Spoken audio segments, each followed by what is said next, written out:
Hello everyone, खुलुमबाय नोंथांमोनखौ आंनि गोदान भिडिअ बरायनाय बावहरबाय। ओमफ्राय दिनैनि भिडिअआ जाहैबाय मोनसे इम्परटेन्ट खोथा आरोखि। बेनो जाहैबाय आंना 3K साबस्क्राइबार जानायनि थाखाय नोंथांमोननिसिम जोबोद साबायखर जासिहरनाय थाबाय। नोंथांमोननि अननायावनो आङो दिनै बेबायदि साबस्क्राइबार मोननो हाबाय। स' नोंथांमोना आंखौ बेबायदिनो इयुनावबो सापर्ट खालामलांबाय थाबानो जाबाय। आं दिनै आरो जोबोद खुसि आरो माने आंनि साबस्क्राइबारा दिनै बिदि माबायाव मोनफैबाय आरो आंना इउटुब चेनेला सिगांनिफ्रायनो दंखायोमोन। ओमफ्राय सिगाङावनो आङो भिडिअ होयैयावनो माने 200 साबस्क्राइबार जानानै थाखादोंमोन आरो अलरेडि। ओमफ्राय आङो सिगाङावनो सानबाय थाखादोंमोन आरो आङो इउटुब चेनेल खुलिगोन होननानै। ओमफ्राय आं दिनै खुलिनानै आं बेबायदि साबस्क्राइबार मोननो हाबाय आरो 3K साबस्क्राइबार। नोंथांमोनहा अननानै इयुनावबो सापर्ट खालामलांबाय थाबानो जाबाय। आङो सानफ्रोमबो दैलि भिडिअखौ सम होबाय थागोन। एखमबा समाव होआबा नोंथांमोना गाज्रि मोननो नाङा।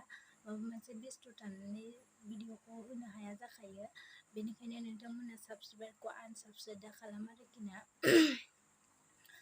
ओमफ्राय आङो वान्स एगेन आरो थेंक इउ स' माच नोंथांमोननिसिम आंखौ 3K साबस्क्राइब खालामना होनायनि थाखाय।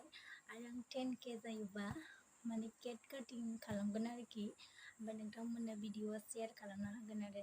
ओमफ्राय बिदिखायनो जल्दि माने थाबनो 10K साबस्क्राइब खालामनानै होदो। अब्लानो आङो होनो गोसो जायो। कमेन्ट हरबासो भिडिअखौ होनो गोसो जायो आरो। ओंखायनो नोंथांमोनहा भिडिअखौ नायबानो जाबाय, कमेन्ट खालामबानो जाबाय, मोजां कमेन्ट हरबानो जाबाय। मोजां कमेन्ट हरबासो माने गोसोआ मोजां मोननानै नोंसोरनो माने भिडिअखौ होबाय थानो गोसो जायो आरोखि। आं सानाखैमोन जे आङो बेबायदि साबस्क्राइबार मोनगोन होननानै। ओमफ्राय आङो साबस्क्राइबारखौ मोननानै जोबोद खुसि जाबाय आरो नोंथांमोना आंखौ जोबोद अनदों आरोखि। ओमफ्राय भिडिअ साबस्क्राइबारखौ खालामना लायो, ओमफ्राय भिडिअखौ बांद्राय नाया आरोखि मानसिफ्रा। ओमफ्राय भिडिअखौबो नाय।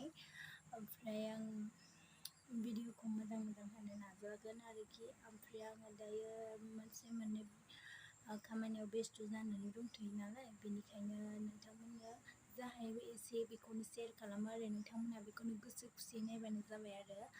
ओमफ्राय आं मा बुंबावनो आरो एफा खुसिनि दिनैहाय माने एसे गोबाव जाबाय आरो 3K साबस्क्राइबारा, खिन्थु आं भिडिअखौ होआखैमोन। ओमफ्राय दिनै 3.23K जाबाय आरोखि।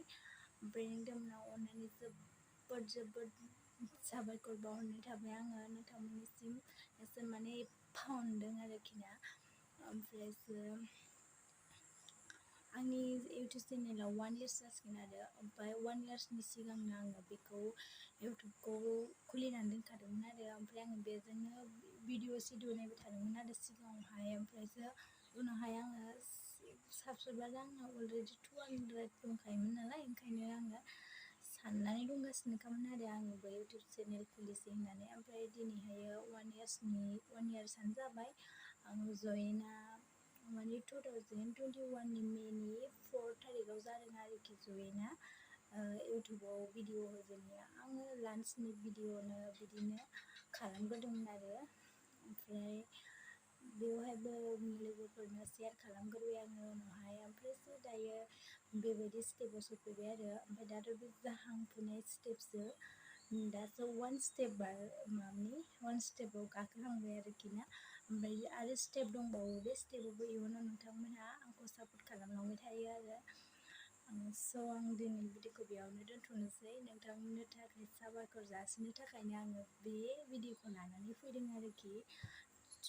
आंनि गोसो गोरबोनिफ्राय थेंक इउ स' माच लोगोफोर।